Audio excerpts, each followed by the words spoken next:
Marami ang nagtatanong bakit daw hindi ko ipinakita yung pagkabit nitong pito. Sa mga nagtatanong dyan kung paano ikabit, subaybayan nyo, panoorin nyo na at pagkakataon nyo na magawa nyo ito. Delikado raw ito gamitin dahil baka sumabog. Delikado raw butasan ito dahil puputok. Ngayon, ang diskarte dito sa paggamit. At mayroon ding nagtatanong kung pwede rin daw yung empty can ng pang-spray ng lamok. Gagawin din natin yan para malaman ninyo kung pwede. Ito, mayroon ako dito. Ayan. Ngayon, bubumbahan natin.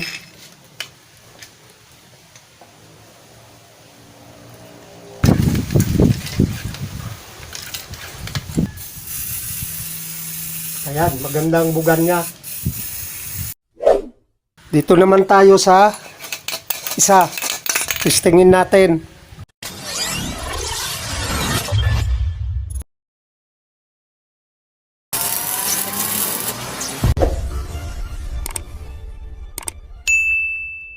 Hello, magandang araw muli mga kadiskarte. Samahan nyo ako ngayon at magbabahagi ako ulit ng aking blinag nung nakaraan. Itong empty can ng spray paint na wala ng laman, ginawa ko ulit para mapakinabangan. At ang purpose nito para sa mga walang pang-spray na gustong makagamit ng pang-spray. Marami ang nag-comment. Marami ang mga katanungan sa mga nakapanood nito. Dahil marami ang nagtatanong bakit daw hindi ko ipinakita yung pagkabit nitong pito. Kaya hindi ko yun na-explain noon dahil hindi ko, basta ang gusto ko lang na maipakita na itong lata na patapon pwede pa rin magamit. Ngayon, ipapakita ko sa inyo sa mga gustong malaman kung paano ko ikabit. Manood kayo at gusto ko ring linawin sa mga ibang nagko-comment dyan na delikado raw ito gamitin dahil baka sumabog. Ngayon, sa totoo lang ito, may pressure ito sa loob. Kahit pagka bumili ka nito ng bago, napakalakas ng pressure nito. Kasi hindi yan bubuga ang pintura pag in-spray kung hindi malakas ang hangin. Pero ang payo ko dito sa mga gagamit nito, control lang din ang hangin. Kahit sa anumang ding bagay, pag sobra, napapasama. Pag sumobra talaga ang hangin dito, sasabog talaga. Ngayon, ang diskarte dito sa paggamit, pakikiramdaman, yung maganda ang buga ng hangin. Pag maganda na ang buga, wag nang masyadong pahanginan. Maralaman naman kung hindi halos makabuga, ibig sabihin kulang sa hangin. Hindi yung sasabog.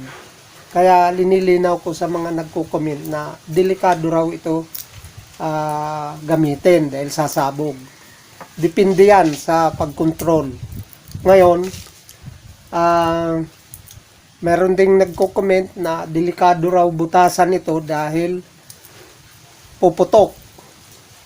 Totoong puputok yan kung marami pang hangin sa loob, kung marami pang laman. Kaya ang gagawin nyo, siguraduhin maubos muna ang kanyang laman bago nyo butasan para wala ng pressure sa loob. Okay, sundan nyo lang mga kadiskarte.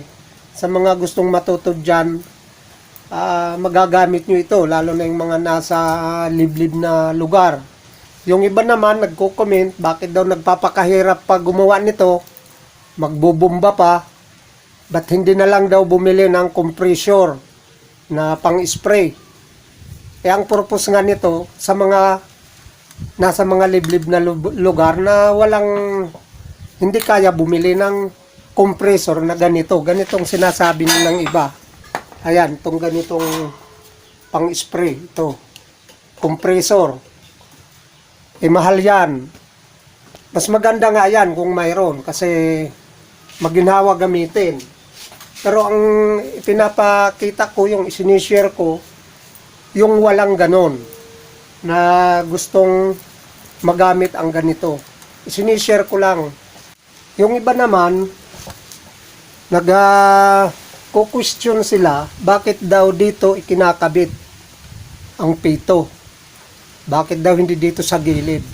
Kaya mas maganda dito kabitan dahil ito makapal. Mas makapal dito kaysa dito sa gilid. Kaya mas maganda dito sa gilid ikinakabit. Ngayon, ipapakita ko yung paggawa nito para malaman ng karamihan kung paano ko ikabit. At mayroon ding nagtatanong kung pwede rin daw yung empty can ng pang-spray ng lamok.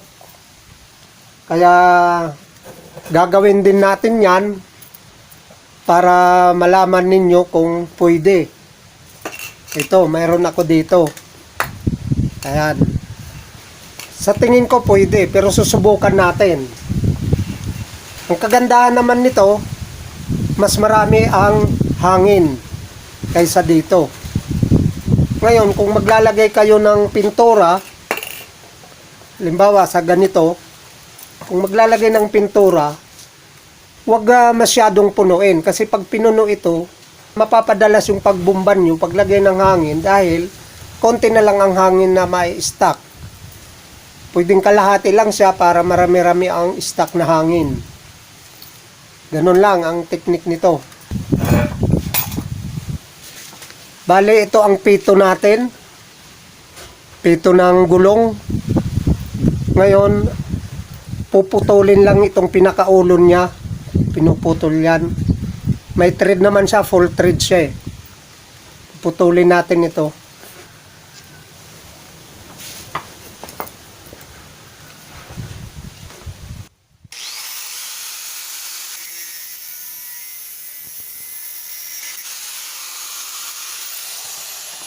Putol na natin. Ito yung kanyang pinaka washer at may nut. Tatanggalin natin ito. At ikakabit din natin ito mamaya kasi ito yung magdidiin dito sa nut para sa kanyang pandikit na makakapit ng maigi yung pandikit. Bale, ang gagamitin nating barina, yung ganito rin kalaki.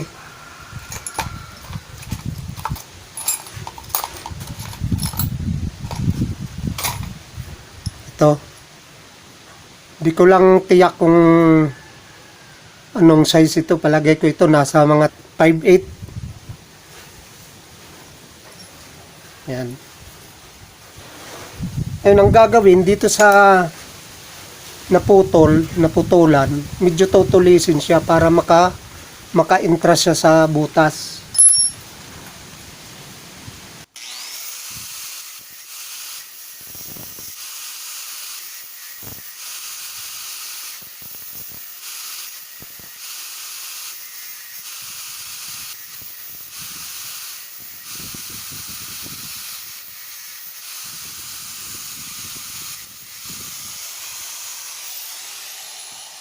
Ayan, sa mga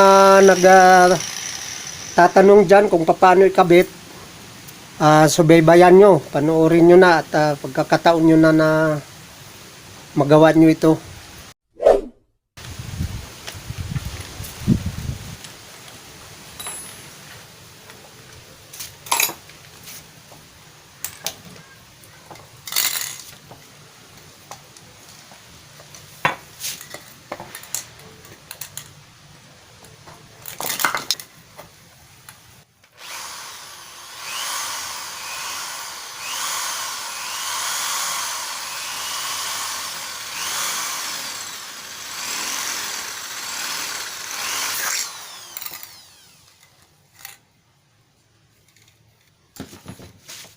Ayan. Nakapagbutas na tayo.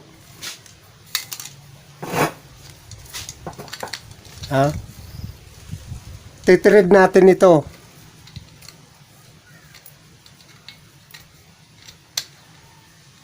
Huwag kayong magbutas ng mas malaki dito kasi hindi siya makaka-thread. Kailangan maka-thread siya, mahigpit.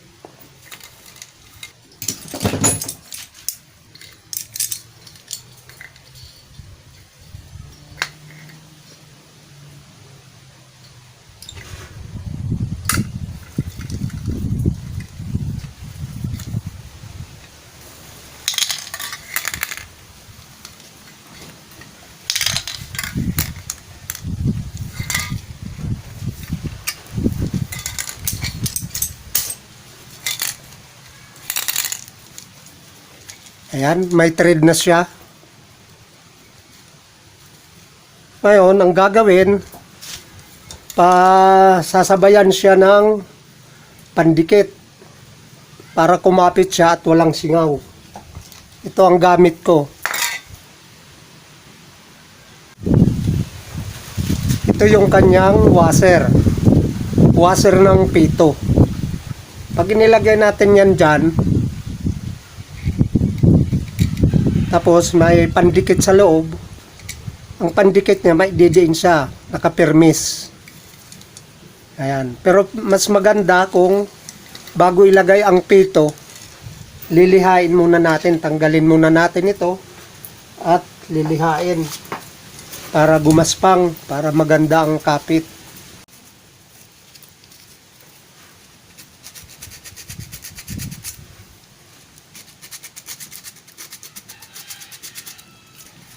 Kasi madulas itong lata.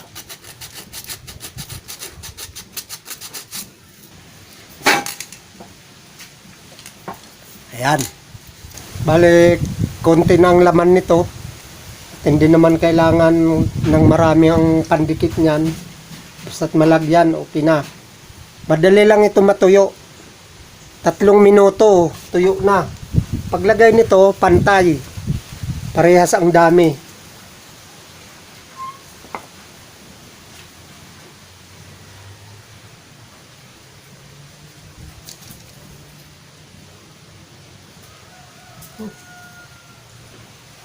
Bigla. Mas marami yung isa. Dagdagan natin. Ayan siya. Ngayon, nahaluin na natin.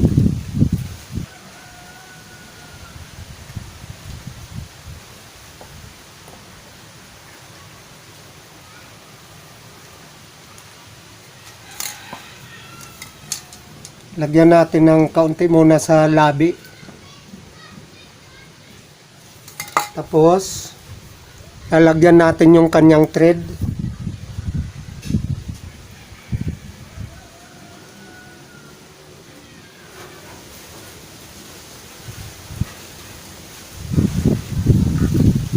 Ayan.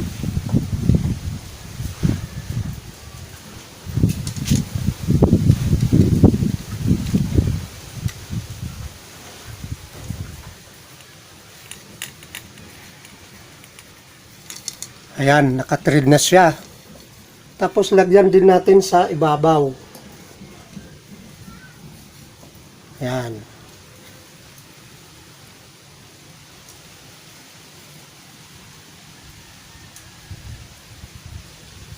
Para siguradong walang singaw. At kumapit ng maigi yung pito.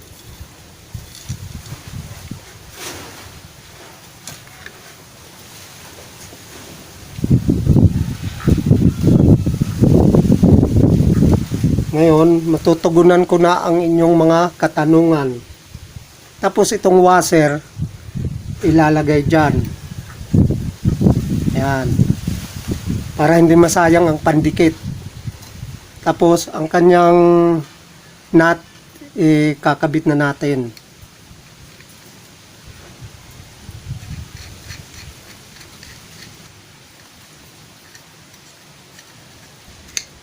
Medyo masikip. Abutan tayo ng pagtuyo ng kuan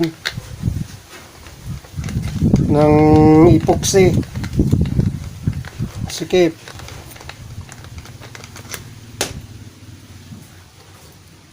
Ayun. Okay na, bumaba na siya.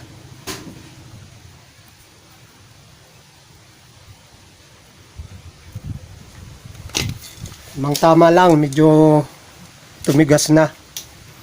Ngayon, hihigpitan siya ng alalay lang. Huwag masyadong sobrang higpit. Yan.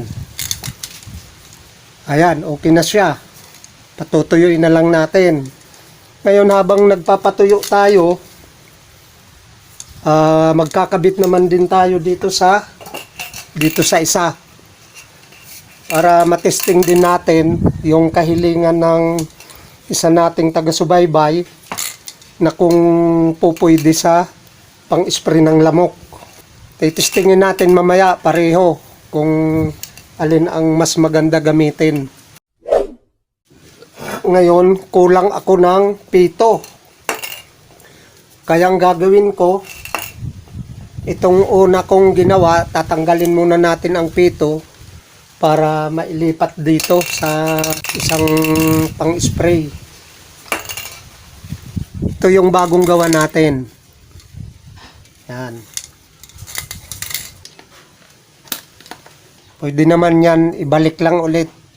Lagyan ulit pagka may pito na panibago. Ayan siya.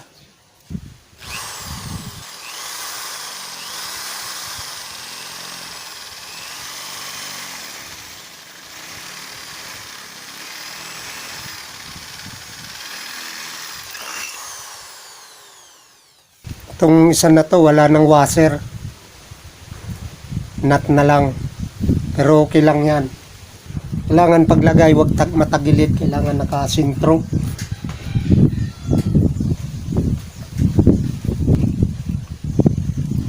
Okay. Timplahan ulit natin. Yung tinimpla ko, tumigas na kaagad.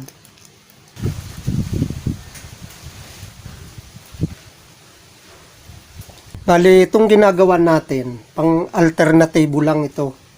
Diskarte lang ito para mapakinabangan natin yung mga bagay na itatapon na lang. Na pwede naman pakinabangan.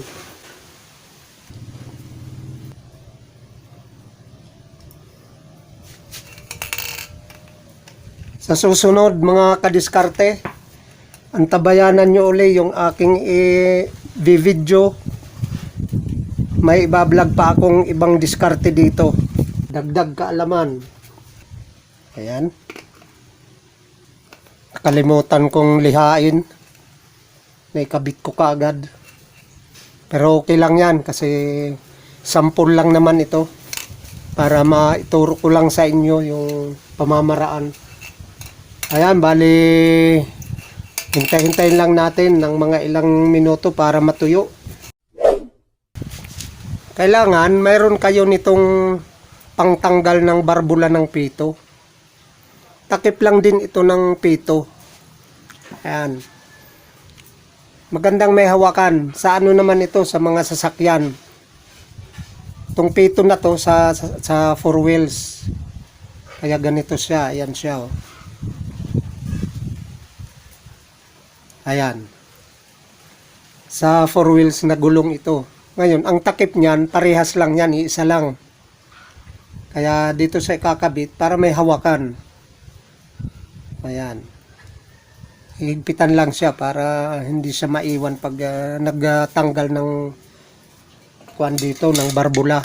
Ayan, dito. Ayan. Papayo ko lang sa inyo sa mga gagamit nito na kailangan pagkatapos gamitin, hugasan mabuti. Kasi pag hindi hinugasan mabuti, pag sunod nyo na paggamit, hindi na ito gagana. Kasi magkakaroon na ng bara sa loob. Kailangan pag natapos gamitin, lagyan nyo ng thinner o kung anong klaseng thinner yung kapartner ng pintura na ginamit nyo at kalug-kalugun sa loob at pasiritin hanggang sa malinisan siya para yung dinadaanan ng pintura, itong mga butas na to, malinisan, walang pintura na matitira. Para sa susunod na paggamit, okay pa rin siya. Huwag niyong pabayaan na itatabi nyo na hindi nahugasan dahil hindi na ninyo magagamit ulit. Ngayon, ito yung ating gagamitin na pintura sa pagtesting. Enamel, ordinaryong pintura lang to. May mga nagtatanong kung pwede raw gamitin yung acrylic o kaya automotive. Pwede naman yon, pwede gamitin. Kasi mas maganda nga yun, mabilis matuyo. Minuto lang, tuyo na yon. Ito, medyo matagal matuyo ito kasi ordinary lang ito, enamel. Pero pwede na rin kasi testing lang naman para makita nyo yung kanyang buga kung maganda. At saka ang pagtitimplan nyo ng pintura, kailangan medyo malabnaw. Tatansyahin nyo na kaya ibuga. Kaya niya palusutin yung pintura dito sa butas na maliit. Kasi kung masyadong malapot, hindi siya bubuga. Mabigat yon ibuga. Yung tatansyahin na yung labnaw niya na kaya niya ibuga dito. Makikita nyo naman yung labnaw niya na pwede nang ipintura. Tsaka ang hangin, tulad ng sinabi ko kanina, sa lakas ng hangin na 35 yung kanyang gauge. Sa yung 35 na yan ang lakas ng hangin sa gulong ng motor. Kaya niya dito. Pero pwede ring mga 30, mas mababa, depende sa kaya ibuga. Makikita nyo naman kung maganda ang bugan niya. Huwag nang sobrahan ang hangin kasi baka nga naman sumabog pag nasubrahan. Kahit naman yung malalaking tangke, pag nasusobrahan, sumasabog yan. Kasi hindi naman to basta-basta sasabog kung hindi masubrahan ng hangin. Kasi pag bumili kayo ng bago nito, talagang malakas ang hangin sa loob niyan. Malakas ang pressure niyan. Kasi hindi yan uubra na mahina ang hangin na marami pang laman na pintura. Itansyahin nyo kung ang pintura niya nasa lampas kalahati. Isipin nyo hanggang maubos ang pintura may hangin pa rin. Kaya ibig sabihin malakas ang hangin, maraming kargang hangin. Pero hindi man siya nasabog. Diba? Pero pag nasobrahan din, natural, sasabog talaga. Kaya control lang sa mga gagamit. Sana na ipaliwanag ko at natugunan ko yung mga comment ng karamihan dyan. Sana malinaw ang lahat. Yan, mga kadiskarte, habang nagpapatuyo tayo ng ating barbula, magtitimpla tayo.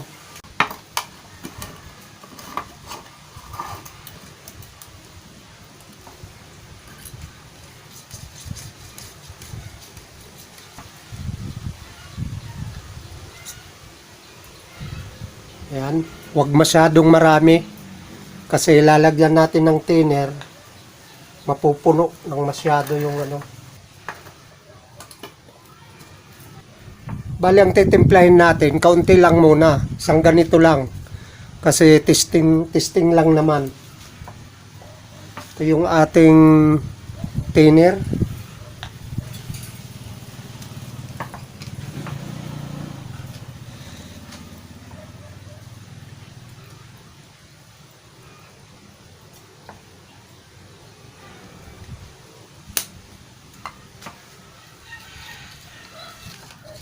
Kailangan lang haluin mabuti.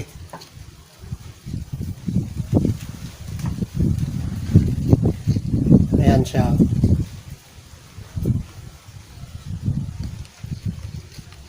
Pag ginanon nyo, yung patak niya na parang langis lang. Anong katamtaman na lapot.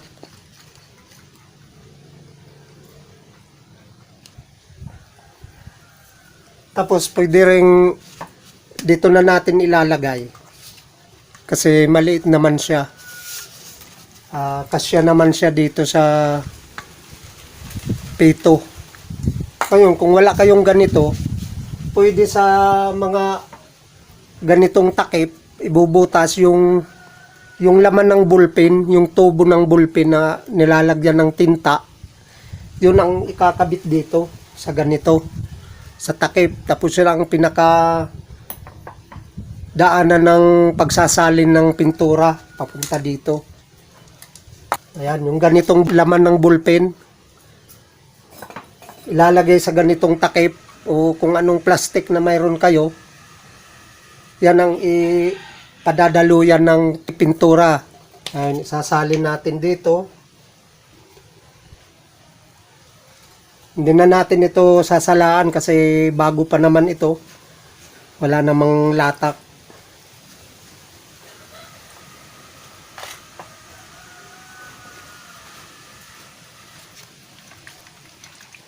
Ngayon, tatanggalan na natin ito ng barbula.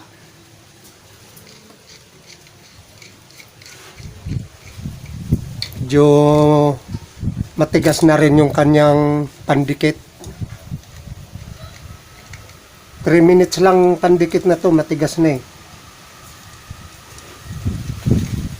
Ayan. Ayan, ilalagay na natin ito sa loob.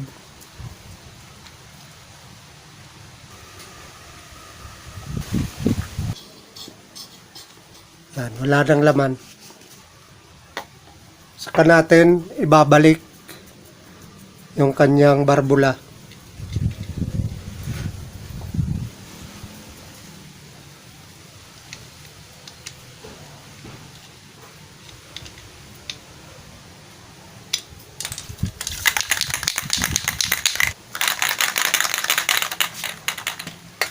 Ngayon, bubombahan natin.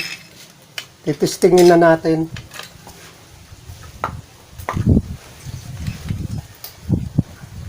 Ayan, yung ating gauge nasa 0.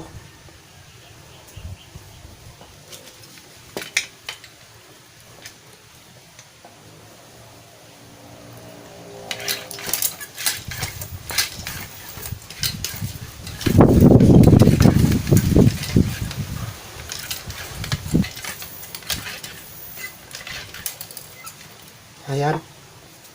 Nasa 25. Lagay muna natin sa 25.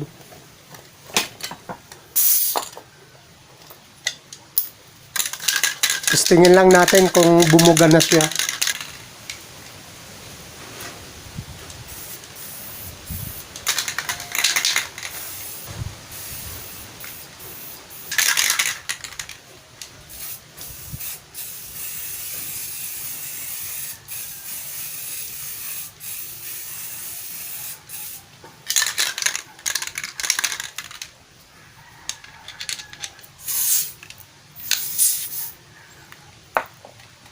Dadagdagan natin ng hangin.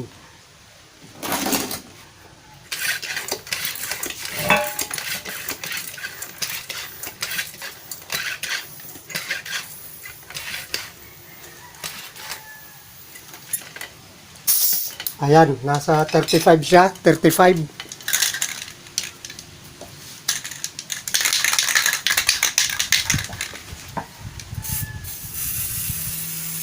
Ayan, magandang bugan niya.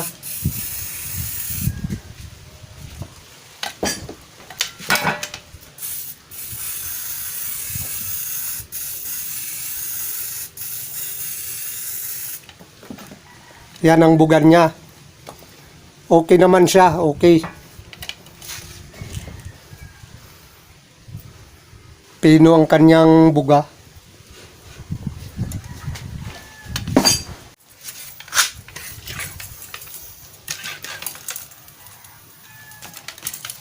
Ayan, kung mapapansin nyo, nasa 40 siya. Nasa 40 ang gauge niya. Pero hindi pa rin siya sasabog.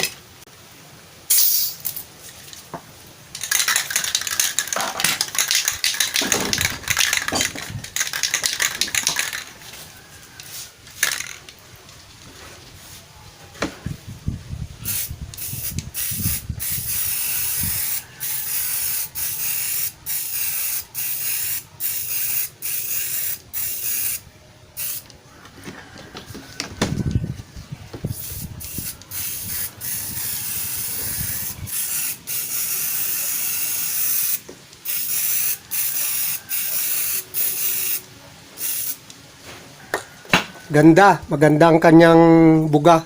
Dito naman tayo sa isa. Testingin natin.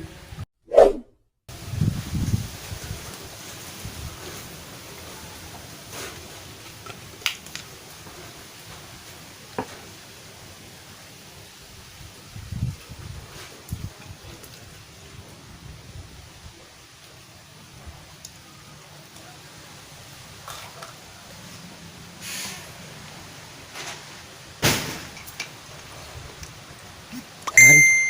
Takgalin natin ulit yung barbula. Parehas lang ang proseso.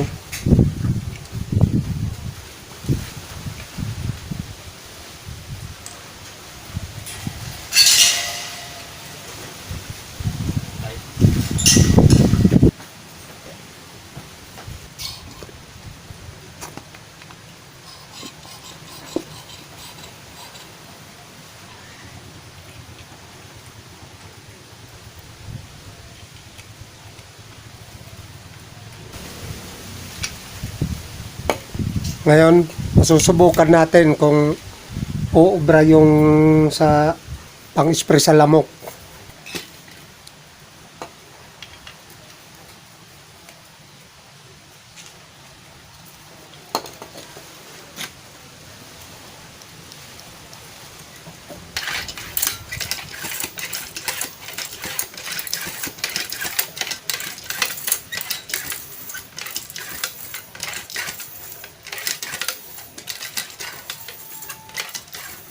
Kanina nakapagpasok tayo ng 40 dun sa isa, sa maliit. Ngayon testingin muna natin ng 30.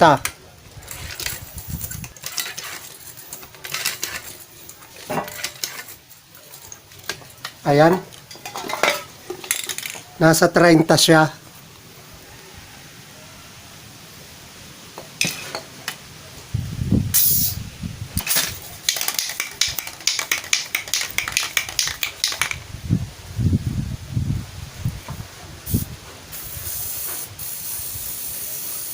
Ayan, okay rin. Maganda.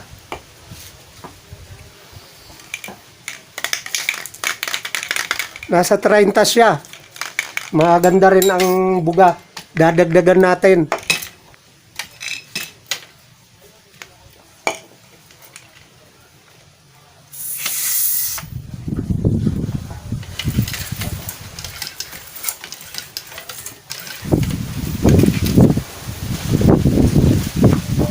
Ayan, nasa 40 na rin.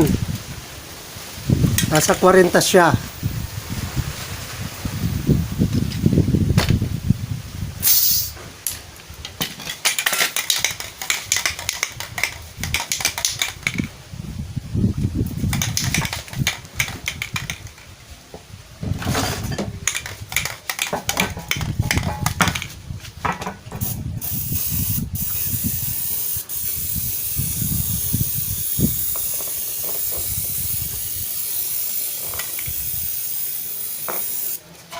Ayan, napakaganda rin ng kanyang buga.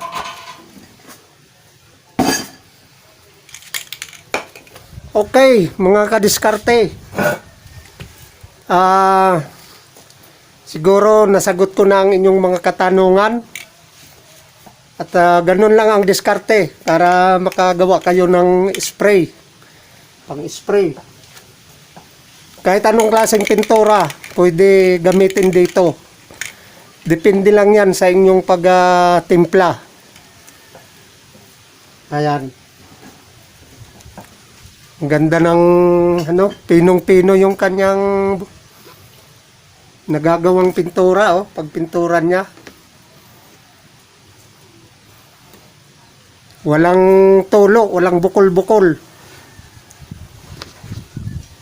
Mas maganda di hamak kaysa sa brush. Ayan. Basta kailangan lang, pagkatapos nyo gamitin, linisin lang mabuti. Sairin ang laman na pintura, tapos lagyan ng thinner, pasiritin siya para pati yung butas dito malinisan, walang tumigas na pintura. Okay, mga kadiskarte, lagi lang magsubaybay sa mga karagdagang kaalaman para kahit paano makatulong din ako sa inyo at huwag kakalimutan mag subscribe lagi at mag-share sa mga kaibigan nyo para makatulong tayo sa kanila at matulungan din ninyo ako para maipagpatuloy ko yung aking mga ginagawa para marami din kayong mapulot na karagdagang kaalaman. Antabayanan nyo lang sa susunod na vlog ko dito. May iba akong ipapakita ulit sa inyo na ibang design naman. Pero dahil dito pa rin sa mga patapon na bagay. Okay, ingat tayong lahat at palaging manalangin sa Panginoon na palagi tayong pangunahan sa lahat ng bagay na ating ginagawa sa araw-araw para magkaroon ng kabuluhan at magandang kahinatnan ang ating mga ginagawa. Dasal lang po tayo na maging maganda ang ating pangangatawan at kalusugan. Bye-bye!